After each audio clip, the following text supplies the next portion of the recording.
¿Qué tal? Buenas noches. Bienvenidos a Espiral. El tema de esta semana es el mismo de la semana pasada, porque hay que observar con lupa y lente grueso la realidad que nos está ocurriendo en esta relación que se anuncia muy conflictiva con los Estados Unidos. Hay muchos actores pensando en este momento en México cómo enfrentar lo que viene. Uno de esos actores invitados esta noche es el empresariado mexicano, que se halla discutiendo minuto a minuto cómo transformar una negociación que se anuncia desastrosa en un ejercicio que pudiera resultar en un ganar-ganar, a pesar de que a Donald Trump le guste mucho más eso de los vencidos y los vencedores. Hoy hemos invitado a actores, a voces del sector empresarial que nos comparten en una audiencia más amplia esas reflexiones que traen en manos y que seguramente llevarán cuando llegue el momento de negociar en Washington con el gobierno estadounidense. Les doy la bienvenida y hablaremos de la visión empresarial de cara al desafío planteado por Donald Trump. Comenzamos.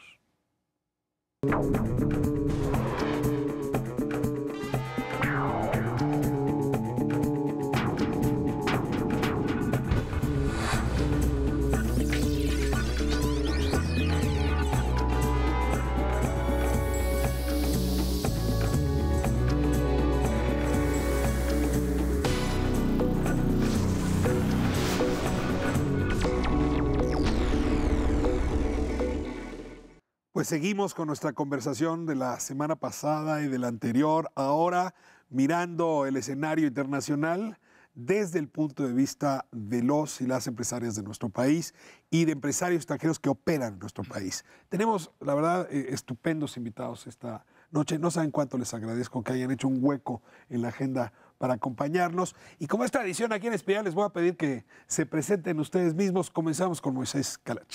Muchas gracias, muy buenas noches. Moisés Calach, soy el que opera el Consejo de Negociaciones Estratégicas del Consejo Coordinador Empresarial. Llevo mucho tiempo dedicado al comercio exterior desde el lado empresarial.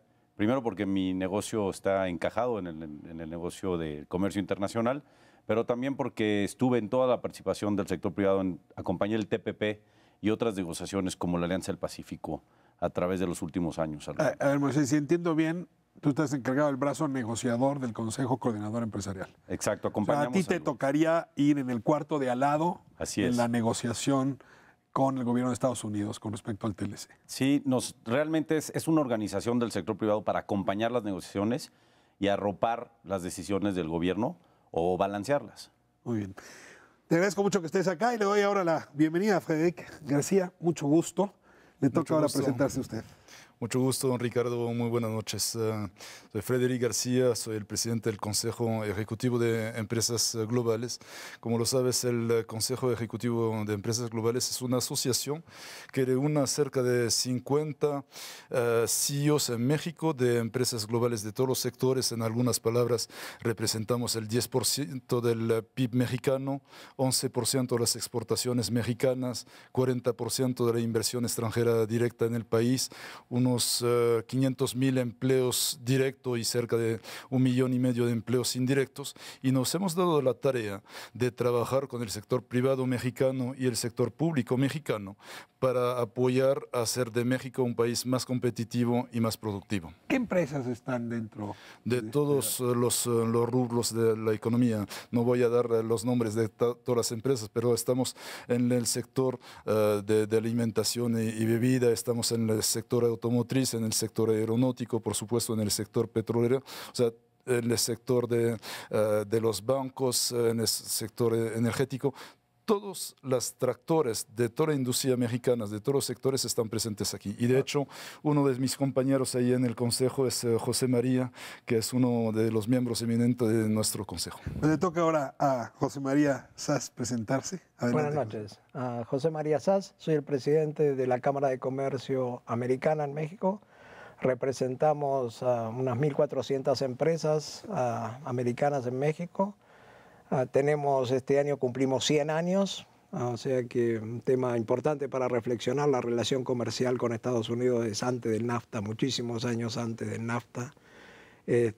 Hoy en día representamos el 75% de las inversiones americanas en México y también representamos el 30% de los puestos de trabajo de México. Bien, pues abrimos la conversación con una frase que tiene, por cierto, varios autores. Todavía no sé quién fue el que la dijo primero, pero me parece genial en estos casos. Cada quien tiene derecho a sus propias opiniones. José María, Moisés, yo tengo derecho a mis propias opiniones, pero no a mis propios datos. Una cosa son las opiniones, otra cosa son los datos.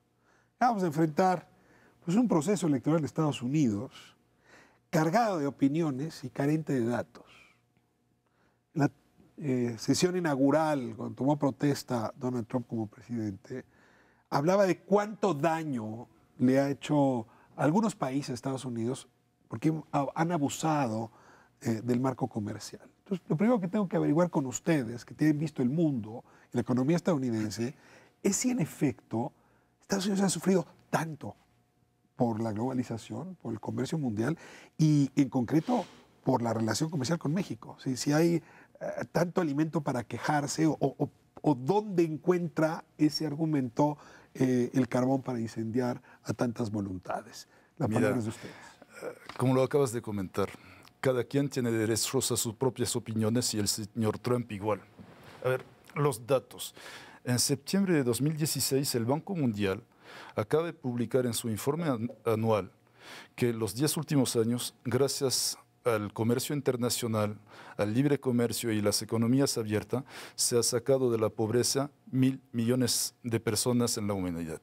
O sea, estamos hablando de que 15% de la humanidad salió de la pobreza gracias al libre comercio. Esos son datos que hoy en día están y que no se hablan. Por otra parte, es obvio que hay datos que comprueban de que... ¿Y en qué plazo? En 10 años. En 10 años. O sea, de 2006 a 2016, 1.000 millones de los 7.000 millones de habitantes salieron de la pobreza gracias al libre comercio. Es lo que dice un informe, el informe anual del Banco Mundial que salió en 2016. Es abierto, si le entras a internet y buscas el informe anual del Banco Mundial, eso es el dato que vas a ver. Son datos que me parecen sumamente interesantes. Por eso podremos debatir, pero es uno de los elementos. Es decir, la globalización ha creado pobreza. Ahí tienes un dato que va en contra de estas opiniones. A ver, ¿podría yo contravenir ese argumento? José María, decir, sí, a lo mejor han sacado a muchos habitantes chinos, a muchos habitantes de la India, quizá a varias poblaciones africanas, pero mientras tanto el estadounidense de Michigan ha empobrecido, ha perdido poder adquisitivo, vive peor que sus padres. Entonces, a lo mejor ha sacado a muchos habitantes del planeta, pero en efecto sí ha afectado a los estadounidenses que votaron por Donald Trump. ¿Es cierto esto? Es cierto, pero no por México. Es cierto porque Estados Unidos está en un desafío de la mano de obra que tiene no calificada, no la puede reentrenar. Entonces, se generan puestos en servicio y no se generan puestos en manufactura. Y el problema de la manufactura no es México, sino la tecnología. Entonces hoy un trabajador de la industria automotriz no es el viejo trabajador de la industria automotriz que ajustaba tornillos. Hoy se requiere alguien que tenga que manejar una computadora. Y esa reconversión de la mano de obra para el futuro, Estados Unidos no la hizo. A ver, te tengo aquí porque este argumento es de lo más interesante. Es decir, son los robots y no los mexicanos quienes le quitaron empleo al trabajador de Michigan. Exactamente. Si esto es así de palmario, ¿por qué le fue tan fácil decirle a Trump que habían sido los mexicanos y no los robots?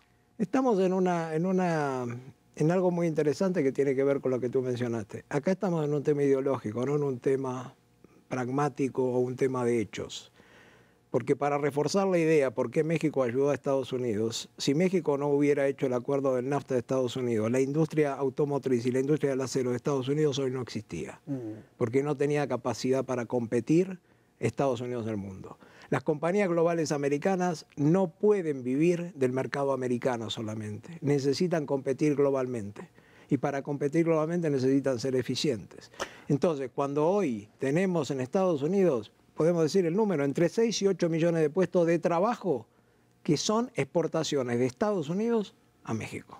Me llamó mucho la atención, Moisés, la declaración que hacía uno de los altos directivos de BMW cuando dijo que se iba a quedar en México. Decía, es que si uno produce carros, o hay que hacerlos baratos o hay que hacerlos de muy buena calidad.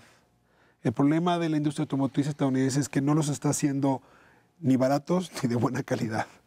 Es decir, hay un problema en productividad, hay un problema en efecto de estructura industrial. ¿Será que no es capaz Estados Unidos de reconocer dónde están sus deficiencias y por eso nos culpabilizó? Déjame agregar antes un comentario a lo que decía José María que me parece importante. Además de la tecnología, hay que agregar el gran fenómeno manufacturero de China. Si tú ves las gráficas, el empleo manufacturero en Estados Unidos no cae con la entrada del NAFTA ni en los siguientes 6 o 7 años de la entrada del NAFTA. El empleo manufacturero de Estados Unidos cae realmente cuando China entra al OMC. Si tú combinas esa entrada de China al OMC con el avance de la tecnología de los últimos, que son 15 años, se ve un fenómeno muy claramente cómo cae el empleo manufacturero en Estados Unidos. Y el responsable de esa caída del empleo manufacturero me parece que no es México. Ahora, la segunda cosa que agregaría en ese tema es, me parece que México y el NAFTA ha ayudado a que Norteamérica se haga la región más competitiva del planeta y creo que ese es otro argumento muy sólido, no nada más en tema de autos, que podemos entrar en él, pero en otros temas. Hay un tema energético, podemos enunciar muchos temas que me parecen fundamentales, que esa competitividad tiene que ver con estas cadenas de valor, tiene que ver con cómo aplicamos, cómo los insumos pueden ir libremente y la mano de obra. Déjame regresar al planteamiento que estás haciendo, que me parece que es entrar a la discusión por la puerta grande. Se quejó Donald Trump la semana pasada del déficit comercial que hay con México, 60,000 millones de dólares. Por cierto, suena mucho, ¿eh? 60,000 millones de dólares. El déficit de Estados Unidos con el mundo, si la cabeza no me falla, ronda los 500,000 millones de dólares, de los cuales México solo representa 60,000 millones. En cambio, China tiene un déficit de Estados Unidos con China de cerca de 300,000 millones de dólares. Es decir, su problema es China. Pregunto, ¿no agarró Trump a México como sparring para ir haciendo músculo y enfrentar después realmente a China? Es decir, México no se le ha vuelto un pretexto de entrenamiento para ir realmente contra quien sí concibe como el enemigo comercial de Estados Unidos. Yo creo que es una pregunta válida. Me parece que lo más importante que habría que ver es México como socio comercial estratégico, el contenido de las exportaciones que se tienen de Norteamérica al resto del mundo, el contenido regional y de insumos americanos llega a ser 50%, entre 40 y 50% dependiendo de la industria. China no tiene nada de contenido regional. O sea, todo lo que exporta China a Estados Unidos es 100% hecho en China. Si te entiendo, cualquier cosa que México le vende a los estadounidenses se junta, hay un matrimonio con el producto realizado en Estados Unidos. Es decir, no dice hecho en México, es hecho en Norteamérica. Y en cambio la mayor parte de los productos exportados por China no tienen componente estadounidense, ni canadiense, ni mexicano. De lo que dice Moisés, cada dólar que se exporta de México tienes 40% de contenido de Estados Unidos, mientras que cada dólar que se exporta de China, y corrígeme si entiendo bien, ni siquiera el 3% viene de Estados Unidos. Es correcto. Entonces, China sí debería de estar en esta conversación y de una forma diferente, porque tiene otras cosas a nivel global, pero sin duda tiene que estar en esa conversación China. Ahora, yo no considero que el tema México tenga que ver directamente con un sparring. Creo que México es ha venido siendo un gran socio ¿Por qué comercial. elige a México primero, Moisés? A ver, nos puso en la lista. Somos somos su vecino, tenemos una agenda muy, muy llena de temas. Tenemos temas migratorios, tenemos temas de seguridad. Obviamente tenemos muchos temas comerciales. Y sí han sido claros en decir que quieren arreglar la vecindad, creo que fue la palabra que usó el futuro secretario de Comercio de Estados Unidos, y lo ratifica el Congreso, fue que queremos arreglar nuestra vecindad primero. Eso me parece que es una estrategia de capas. Me sigue llamando la atención. Quizá tiene que ver con otras cosas. Yo creo que él ganó una campaña posicionando a México como enemigo. Y así llegó a la presidencia. Y antisistema. Todo lo que está en el sistema hay que destruirlo porque el sistema no funciona. Te tengo aquí, ¿por qué? Perdón que vaya lo obvio, pero ¿por qué México fue tan útil para posicionar su campaña? Porque la cercanía, por la cantidad grande de mexicanos que hay viviendo en México, por el problema de las drogas, por el problema de la frontera, por una significación de problemas que, bueno, lo hicieron estratégicamente, él vio una forma de ganar la elección antisistema. Y para el antisistema y estas formas de gobierno que las tenemos en otros países de Latinoamérica, que la vivimos en Argentina, que la tenemos en Venezuela, identificar un enemigo es fundamental. Y alinear a todos contra el enemigo, y así ganó las elecciones. Y él, después de ganar las elecciones, pienso que tiene que responderle a ese electorado que le dijo: los mexicanos son los que me robaron los puestos de trabajo, de alguna forma. Pero los votos, dice que los votos falsos son de mexicanos ilegales, Entonces, o migrantes ilegales. Yo creo que políticamente la situación es clara. El tema es que los números, fundamentos que hay atrás, no condicen absolutamente nada con esa realidad. A ver, déjenme ver si estoy entendiendo bien. Un problema de carácter migratorio se está mezclando con un problema de carácter comercial. Y se están trabajando y respondiendo a ellos como si fueran la misma cosa. Hasta aquí lo sigo. Ahora déjenme hacer la otra gran pregunta de este primer bloque. ¿Es cierto que para México ha sido tan benéfico el Tratado de Libre Comercio? Y no le estoy preguntando por la globalización y por los mercados abiertos, no. El Tratado de Libre Comercio. Es decir, si hoy se rompe, ¿realmente este país se quiebra? ¿No está sobrevalorado? Alguno invitado la semana pasada nos lo decía. A ver, me gustaría un poco su percepción. El número grande, México en esos 20 años duplicó el PIB per cápita. Así, grande. ¿Se lo debemos al TLC? Sí, 90%. ¿Sin TLC no habría habido esa duplicación? No, hubiera habido, pero en un paso muy, la aceleración que ha tenido, o sea, hubiera sido otro México. México se abrió al mundo, compitió, aprendió, hubo inversiones, o sea, ha desarrollado una plataforma de exportación única en Latinoamérica, ¿no? Ha superado a Brasil, o sea, en la competitividad, en todo. O sea, hoy México tiene un valor agregado en un modelo exportador importantísimo. Y recordemos que el modelo con Estados Unidos no es exportador, sino que es integración de valor agregado de la cadena de cada una de las industrias. Que no es como China exportador, no. Es una integración. Vos me producís algo, lo traes acá, lo terminamos y yo te lo devuelvo. Ya me decía otro día que si uno quisiera deshacer esa cadena integrada, sería tan difícil como separar la yema de la clara en un huevo revuelto. Es imposible. Yo soy extremista, ¿no?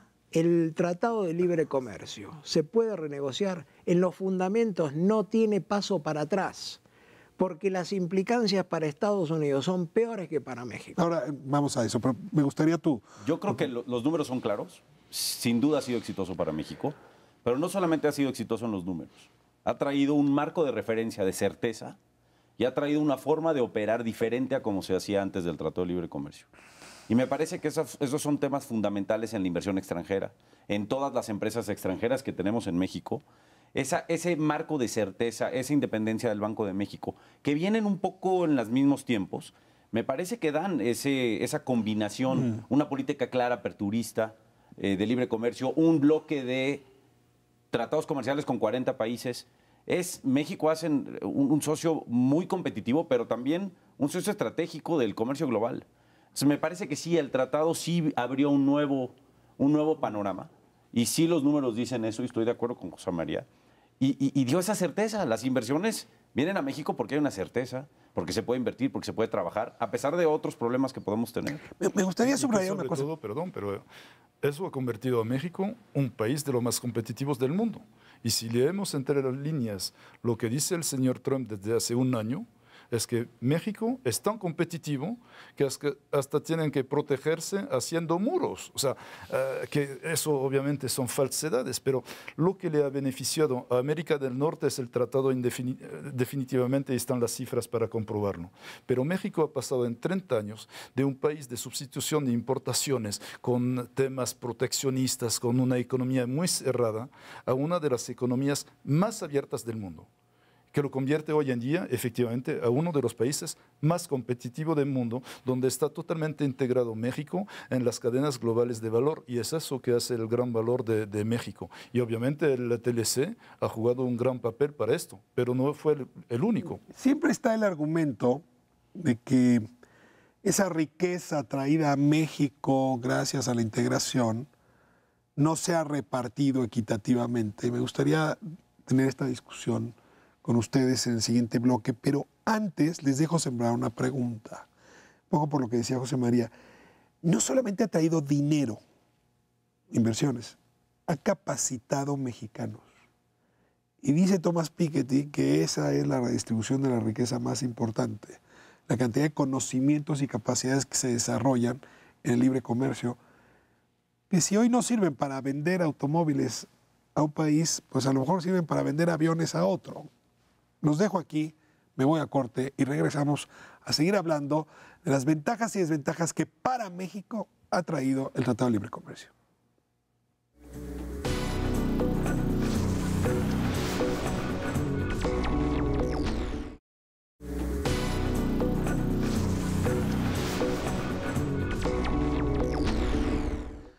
De vuelta en Espiral, estamos hablando de la mirada empresarial frente a los fenómenos que ha desatado Donald Trump en sus primeros días como presidente de los Estados Unidos.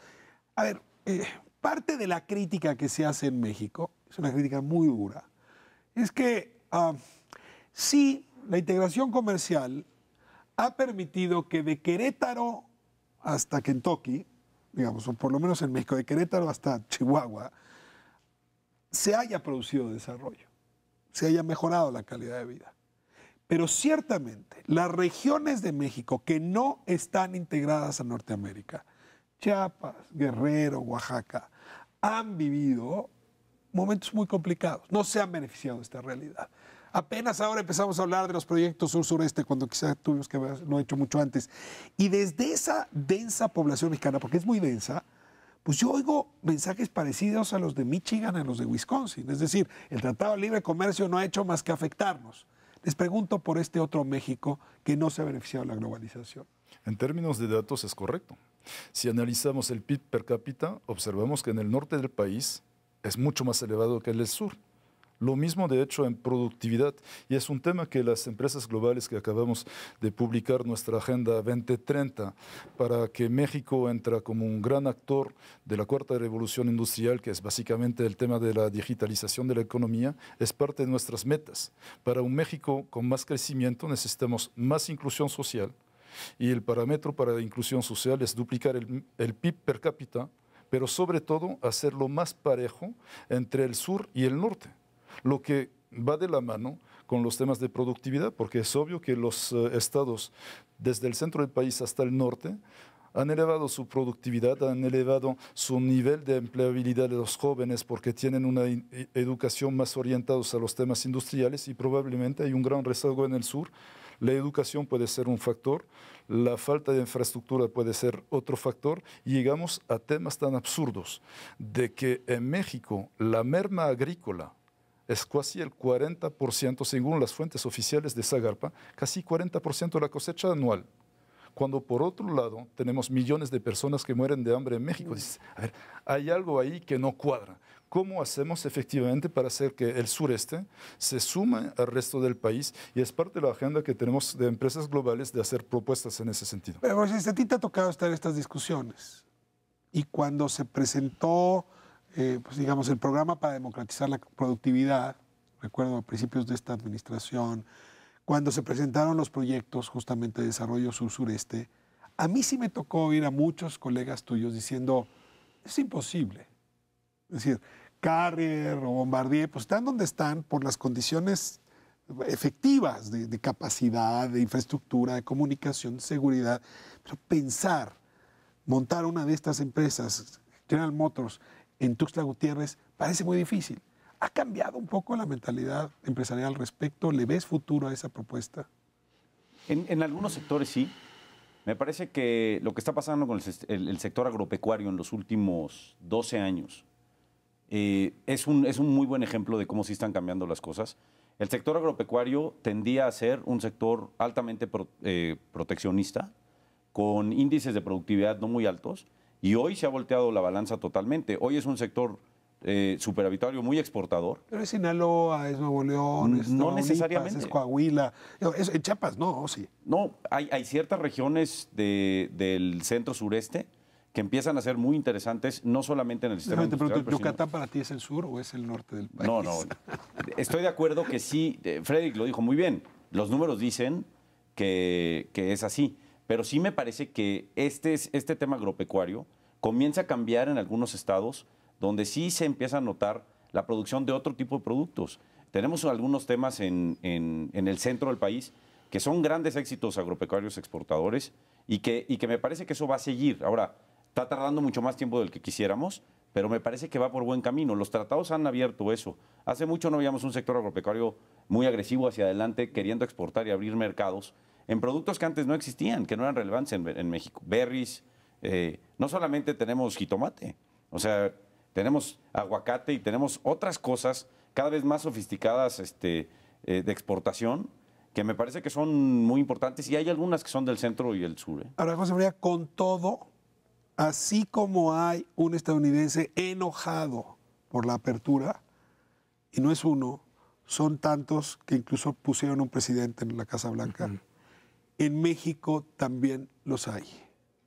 Y la pregunta es si ahora que vamos hacia elecciones también aquí en el 18, el discurso hipernacionalista, hiperproteccionista, es decir, el espejo de Trump, no puede también expresarse en nuestro país. Y dado que tienes la experiencia en las dos naciones, me gustaría mucho tu opinión. Sí, creo que es una realidad que hay que considerar.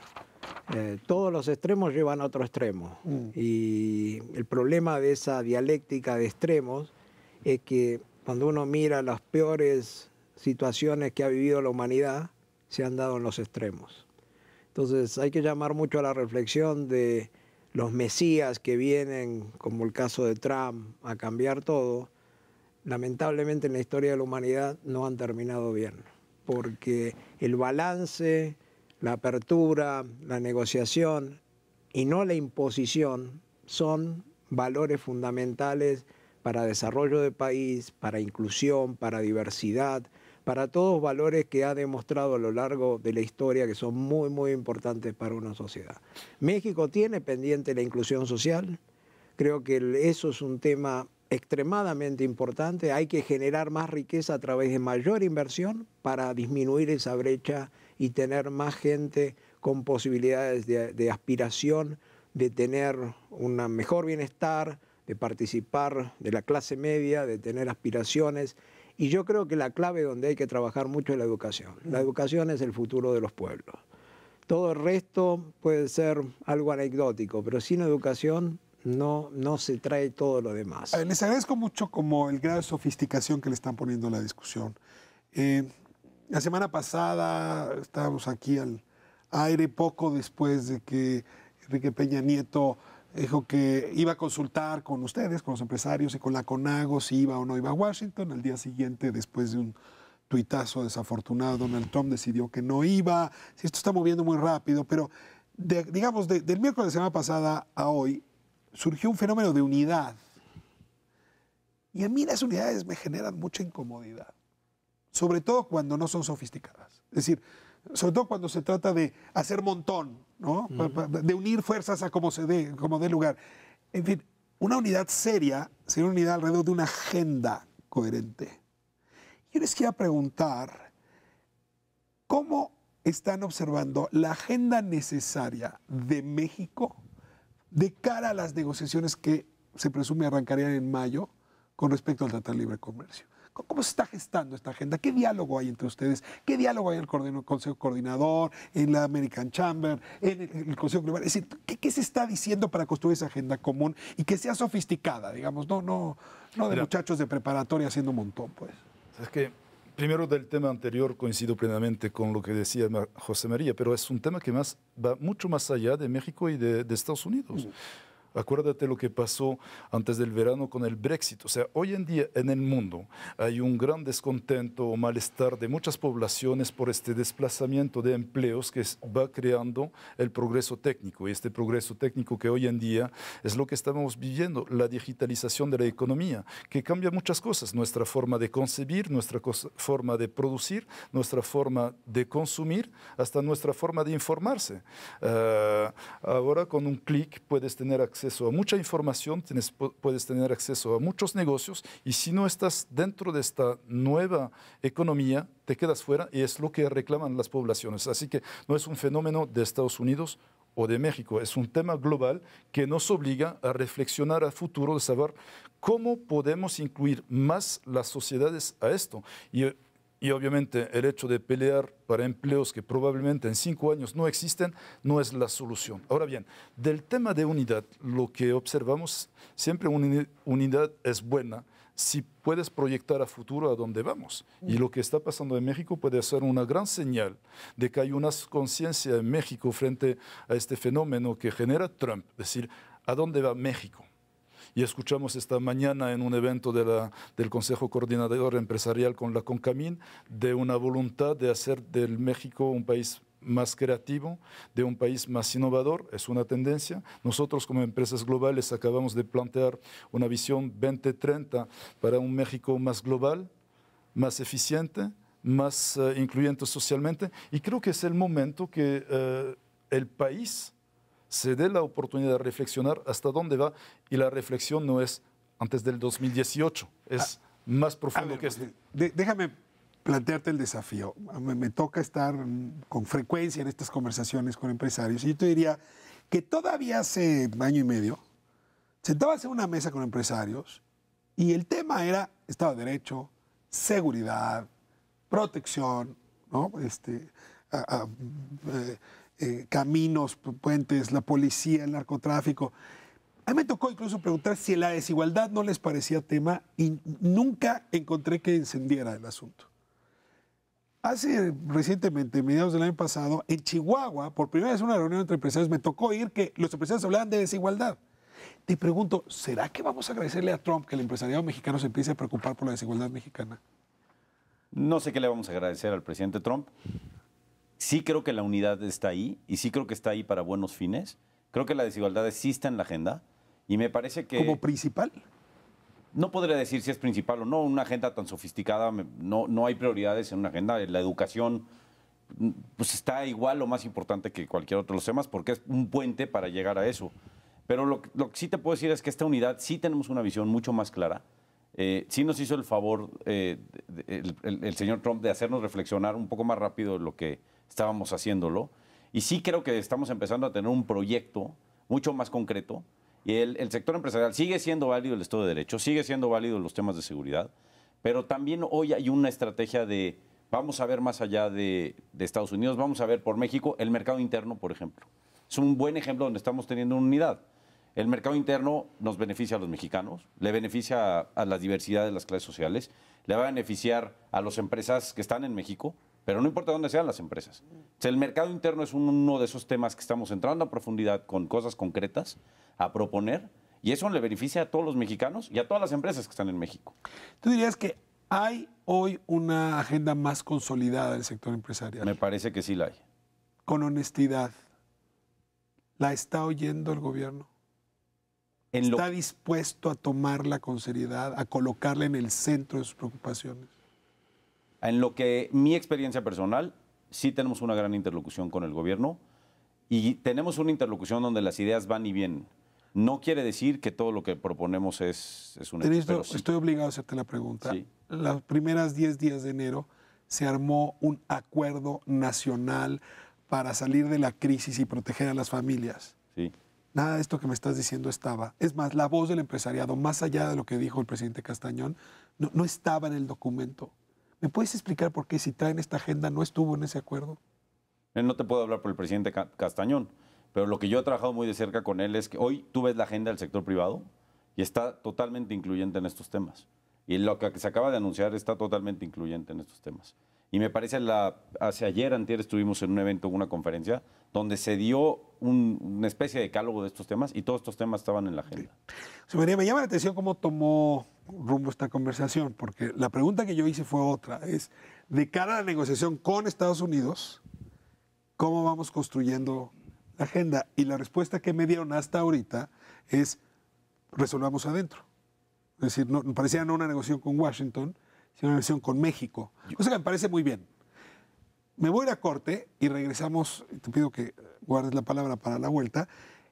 ¿qué se te ocurre que tendrían que ser las posiciones de la sociedad mexicana y su gobierno en esa mesa de negociación de mayo? Y luego regreso la palabra a los demás.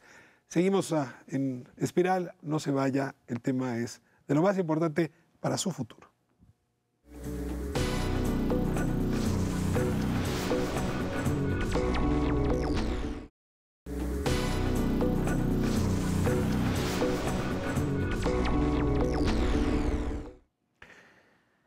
Estamos de vuelta en Espiral hablando de pues, estas negociaciones con el gobierno de los Estados Unidos y cómo construir una agenda unida pero sofisticada. Le pedí a José María que me ayudara a imaginar cuál debe ser la posición de México en esas negociaciones que arrancan en mayo. Pero antes, Moisés, tú decías hace un momento que esto nos está obligando a vernos el estómago primero, vernos a nosotros. No podemos perder la oportunidad de ante un reto tan grande, no voltear a ver también adentro que necesitamos arreglar. Es racional. Totalmente racional y necesario. Algo estuvimos haciendo también mal nosotros. Hemos hecho, claro, tenemos problemas por resolver internos y hay que también voltear a ver cómo podemos resolver nuestros problemas para ser más competitivos. No importa qué le pase al NAFTA. Tenemos que seguir siendo más competitivos, tenemos que dar certeza a la inversión, tenemos que asegurarnos, México va a seguir con NAFTA o sin NAFTA. Eso estamos seguros todos los que estamos aquí de que eso va a pasar. Entonces más vale que nos pongamos a trabajar para que siga de una mejor forma, con NAFTA o sin NAFTA. Ahora sí, José María, ¿cómo te imaginas la negociación si te pones del lado mexicano? Yo me imagino una negociación ganar-ganar, donde las oportunidades están claras de que el gran competidor es China y México es un valor agregado importantísimo para Estados Unidos para protegerse de China. Digo algunas cosas que pueden ser las primeras cosas de la agenda, el déficit. Solucionar el déficit es algo muy simple. Se pueden hacer inversiones mexicanas y estadounidenses para sustituir las importaciones de China. El famoso 60 billones de dólares está formado por 30 billones de dólares que México compra a China. O sea, 30,000 millones de dólares que México compra a China. Ahí están los 60,000 millones. Exactamente. Entonces, hay elementos de todo tipo para poder seguir construyendo un modelo donde se creen puestos de trabajo aquí y se creen puestos de trabajo en Estados Unidos por esta ecuación que de lo que se exporta del 100%, 40 o 50% son integración americana. A ver, me gusta el reposo de la idea, pero déjame meterle un poco de color. Todos los biógrafos de Donald Trump te dicen que es un individuo que nunca juega al ganar-ganar, porque su mirada siempre suma cero. O gano yo o ganas tú, no existe lo del medio. ¿Le crees a esta caracterización de Donald Trump? No, porque si México no gana, Estados Unidos pierde. No es un acto de fe lo que estás diciendo. No es un acto de fe, es un acto de realidad. Sustituir las importaciones mexicanas. Vamos por el primer elemento. Es un proceso de 5 o 10 años lo que tardó en construirse el NAFTA. Gente, entrenamiento, inversiones, construir fábricas. Eso no es un suceso de un tuit que lo hago mañana. Eso es un proceso que lleva 5 o 10 años. Si es que se da. Pongo los aranceles de importación. Perjudico a la sociedad americana. Tienen que subir los precios 20%. Entonces, no hay elementos de hecho. Por eso para mí no tiene parte atrás. El tema es que en la política todo vale. En la realidad económica todo no vale. A ver, les pregunto, ¿hay interlocutores en Washington hoy, en este gobierno de Donald Trump, capaces de entender este argumento? ¿Los han visto? ¿Se pasean por ahí? Yo creo que esto ha tomado un giro tan sentimental y emocional que estamos perdidos quizá en eso, con un dramatismo exagerado, incentivado por el presidente de Estados Unidos, donde hay que poner un poco de paños de agua fría. Y tiempo. Es decir, y el tiempo va a ir acomodando las cosas. Porque ¿qué va a pasar cuando Donald Trump siga presionando a México y estos 6 estados, que más del 40% de su PIB son exportaciones a México, tengan desempleo, no tengan trabajo? Y rescatas a Michigan, pero hundes a Texas. ¿No? Rescatas a Wisconsin, pero hundes a California. No hay Y forma. además en una perspectiva que no se tiene que perder de vista y por esto qué bueno que se dé el tiempo de una reflexión interna porque hay que volver marcha atrás. Hace 30 años este país era radicalmente distinto, ya lo hemos comentado, un país de sustitución de importaciones, un país donde el Banco Central no era independiente, un país que exportaba esencialmente materia prima que era materia petrolera. Hoy en día es un país de las economías más abiertas, un país de libre comercio, un país totalmente incierto en la parte manufacturera de cadenas globales de valor, pero la pregunta es, ¿a dónde va la economía de mañana, el mundo de mañana? Y en este mundo, ¿cuál es el papel que quiere jugar México? Y una vez que México tenga una visión bastante clara de esto, creo que le va a facilitar su negociación que viene ahora con Estados Unidos, pero las futuras. A ver, el tema de la digitalización de la economía, y eso es el gran tema. De aquí a 10 años, hay 70% de los productos que vamos a utilizar en 10 años que todavía ni existen ni están concebidos. Y eso es el gran tema. A ver, no peleemos con criterios que son quizás desde hoy criterios del pasado.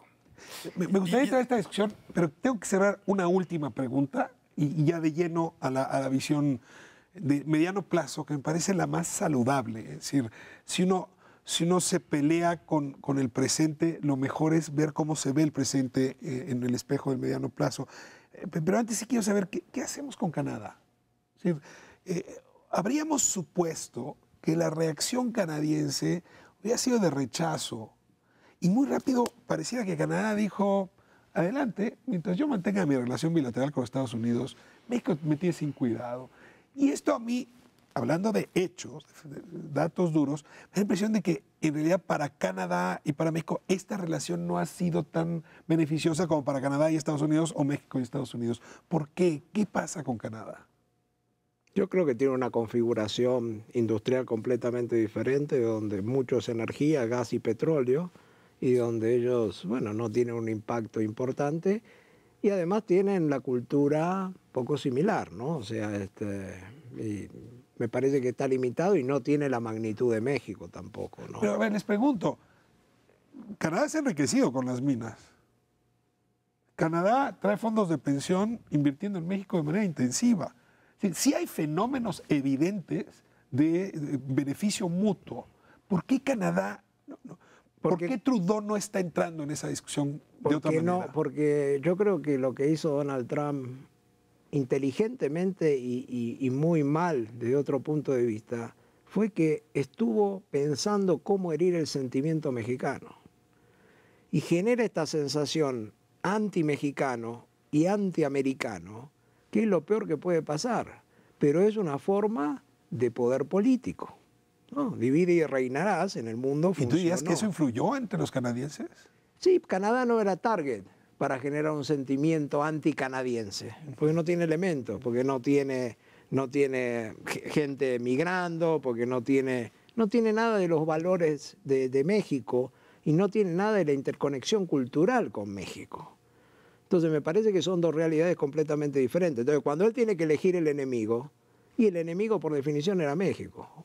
¿Por qué? Por toda la historia que hay atrás y porque identificaba perfectamente y le puso en la cabeza del Simpson americano la idea de que México era el mal de todo lo que le pasaba en Estados Unidos. Y lo convenció. Pero no nos equivoquemos de lectura.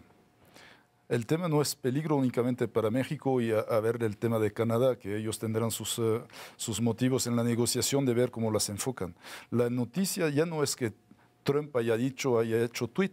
La noticia de hoy es que más de 100 asociaciones de agricultores en Estados Unidos levanten la mano a su propio presidente diciendo, ojo, es que nuestro principal cliente y socio es México. 150 Entonces, asociaciones en una carta. Bueno, y esos son los temas que hoy en día están en la realidad.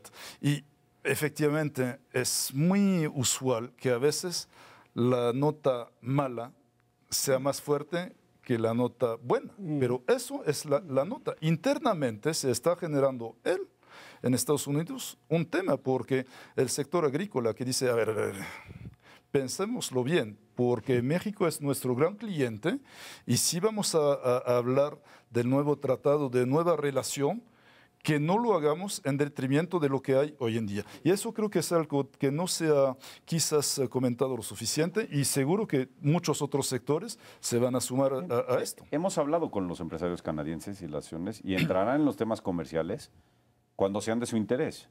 Y son muy claros en decirlo. Y van a estar en la mesa. De la forma, no puedo decir cómo, pero estarán en la mesa. Lo que también han sido muy claros es que están respetando los problemas de México, pues dejándoselos a México. No se van a meter en una discusión. Claro. No tiene por qué salir de paladines. Exacto. Entonces, me parece que los vamos a ver en su momento en los temas comerciales muy claramente porque tienen intereses igual que nosotros y muy importantes. Ahora, la globalización integra regiones, no países. Y en ese sentido me pregunto, siguiendo un poco ya el tono que le puso José María a la discusión de vamos dándole tiempo, y si le damos tiempo, entonces lo que vamos a ver son alianzas locales. Es decir, México es un país muy grande, pero si es Chihuahua con Texas, si es Tamaulipas con Texas, si es Baja con Tijuana, Arizona. es decir, es un trabajo de armar una coalición de intereses regional. Es decir, no es con Washington con quienes tendríamos que estar negociando hoy, sino con las capitales de los estados con los que tenemos mayor intercambio. Hoy que tenemos que lograr que hablen bien del tratado los americanos, no los mexicanos. Necesitamos hacer la influencia para que ellos le expliquen a sus propios co-ciudadanos qué es el NAFTA y cuál es el valor del NAFTA para Estados Unidos. Esa es la mejor solución, porque si no está la retórica de dos países. Y yo creo que ahí va a haber un balance y va a haber muchas voces en el Senado, en el Congreso, en las asociaciones empresariales, en las empresas en las cuales yo diría, quizá de las 150 empresas más importantes de Estados Unidos, el 50% es mercado americano, el 50% tiene negocios fuera de Estados Unidos. O sea, no tiene una dependencia importantísima y donde la competitividad es clave para el éxito de esas compañías. Cuando se empiecen a alinear todos esos esfuerzos, yo creo que vamos a tener una realidad completamente diferente y más balanceada. Estados Unidos se caracteriza su esquema de gobierno por un balance de fuerza, siempre fue históricamente. Hoy, ¿qué queremos ver? Queremos ver el resultado final de un partido que todavía no empezó a jugarse. En mayo, casi les pregunto sí o no para pasar al último tema, en mayo, ¿verían ya la posibilidad de estar en condiciones para una negociación más articulada, más inteligente, mejor informada, con estos intereses activados? Mira, hay ciertos formalismos que se tendrán que cumplir. Si esos formalismos se dan, seguramente se dará una negociación mucho más institucional. Yeah. Estados Unidos es un país de instituciones. Creo que... ¿Estás seguro? Sí, estoy seguro que es un país de instituciones. Hoy nos hacen creer a veces que no, pero es un país de instituciones. Empezamos a ver balances y esto creo que tomará su lugar y veremos esas instituciones funcionar. Y una negociación de 3 países pues, tiene que pasar por la parte institucional. Y hay unos periodos de tiempos legales que se tienen que dar, y sí son esos 90 días, y seguramente lo veremos así. Ahora, lo que hay que estar es listos para ese momento, y ese es un punto interesante. Nosotros hemos estado trabajando en escenarios de diversos temas, hasta la izquierda o hasta la derecha, de escenarios que para estar listos en lo que pudiera venir de las negociaciones. Ahora, ya hablamos del reloj inmediato, que es el que Trump quiso imponer, del reloj de mediano plazo, como se plantea aquí. Ahora, te entrego la palabra, Federico, para que me hables del reloj de largo plazo. Decías tú, esta visión 2030, ¿dónde ves a México? Que eso nos ordenaría muy bien la brújula de esta negociación en las que vengan.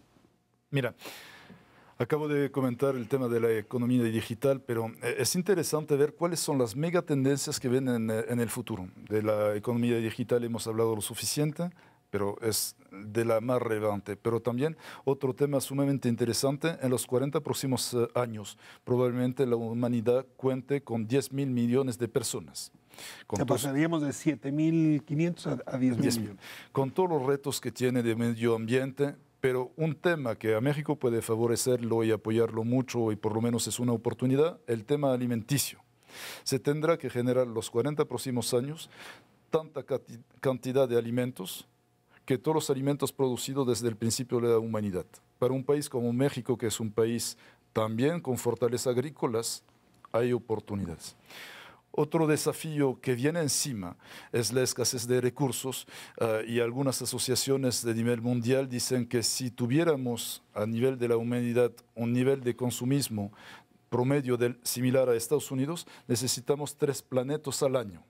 Y si estuviéramos consumiendo como África en promedio, necesitamos 0.8 planetas al año. Significa que ya estamos por agotar la capacidad de materia prima del planeta, lo que es un gran desafío para los empresarios para mantener sustentabilidad de nuestros negocios. Frente a estos desafíos y frente a lo que ha construido México, y lo hemos hablado, su institucionalidad, su economía abierta, sus reformas estructurales muy importantes para mantener su competitividad, nosotros pensamos, y fue el trabajo de un año de todos los CEOs de las empresas globales, que de aquí a 2030 México lo tiene todo para ser un actor más global, volviéndose el 5º exportador mundial, un México más eficiente, duplicando la productividad laboral en México con una mejor repartición, lo que estábamos hablando del sur y del norte, y un México más incluyente, con duplicar el PIB per cápita y crear hasta 1 millón de empleos formales y bien remunerados al año.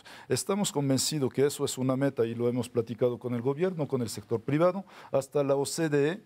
Coincide que las fortalezas de México hace razonable este tipo de planteamiento, por lo menos de metas. No se trata de visión. Si tuviéramos visión, estuviéramos con psicólogos. Estamos hablando de metas y de proyectos que nos podemos plantear. Ahora bien, para llegar a estas metas, es obvio que consolidar algunas cosas, el Estado de Derecho es uno, y qué bueno que el sector de la sociedad civil, el sector privado y hasta el sector político, tanto el ejecutivo como el legislativo, empieza a tomar estos temas de Estado de Derecho como un tema de agenda en el cual hay que construir. Obviamente el tema de la implementación de la reforma va a ser un pilar fundamental, lo hemos visto de hecho con la energética y sus consecuencias muy positivas en la última ronda de Pemex. Ha demostrado que hay un gran interés de inversión de las empresas de Estados Unidos, pero de Europa, hasta de China, de venir a invertir en México después de la elección de Trump. Es una lección interesante, muy importante reforzarla, y eso quizás es fundamental. La educación y la educación superior en México. Si pretendemos, y es parte de la agenda del sector privado, y ahí voy a hablar bajo la autoridad de Moisés, que el sector privado mexicano quiere manufacturar con más creado en México. Sí, más valor agregado en México. Más valor agregado, más desarrollo tecnológico, más innovación. A ver, Corea del Sur, que hoy en día es el 5º exportador mundial, invierte 3 veces más que México al año en Research and Development, innovación y desarrollo. Esos son los grandes temas en los cuales sí hay efectivamente la unidad que parece que hoy en día se está dando dentro del sector privado, pero también dentro del sector político. Quizás este tipo de proyecto puede madurar, y frente a esto, creo que enfrentar una negociación con los vecinos para decir, dentro de este panorama, eso es el papel que quiere jugar México, y eso es muy beneficioso para América del Norte. Creo que tiene mucho sentido. La tónica del discurso. Exactamente. Tienen 1 minuto cada uno para cerrar. Así que, José María, comenzamos con usted. Yo sigo siendo muy positivo. Creo que el NAFTA estructuralmente no tiene paso atrás, y creo que vamos a lograr una negociación ganar-ganar, una unidad empresaria como nunca vista, no solamente para la agenda del NAFTA, sino para la agenda del modelo de país que se quiere hacia adelante. Moisés, cierras tú. Tenemos la oportunidad de reflexionar y ver hacia adentro, corregir nuestros errores y también proyectarnos hacia afuera. Me parece que es algo que tenemos que hacer. Esa unidad hay que tomarla en el lado positivo, y hay que hacerlo. Y hay que nosotros mismos definir hacia dónde queremos que vaya este país. Y me parece que esta oportunidad es una oportunidad única. Tengo la impresión, les agradezco muchísimo que han estado aquí y les comparto esta impresión, que este desafío nos va a forzar a ser gente adulta frente al mundo. Un país que ya no requiere de los Estados Unidos para relacionarse con el resto del globo. Esto nos va a colocar en una situación de mucho mayor igualdad también en esa relación. No nos habíamos dado cuenta de lo dependientes que estábamos, no de la economía estadounidense, sino de nuestros propios problemas y nuestros propios miedos. Y esta circunstancia nos los está quitando de encima. tomar conciencia lo vuelve uno adulto y eso es lo que está pasando en México. No sabe cómo le agradezco que nos haya permitido entrar a su hogar esta noche.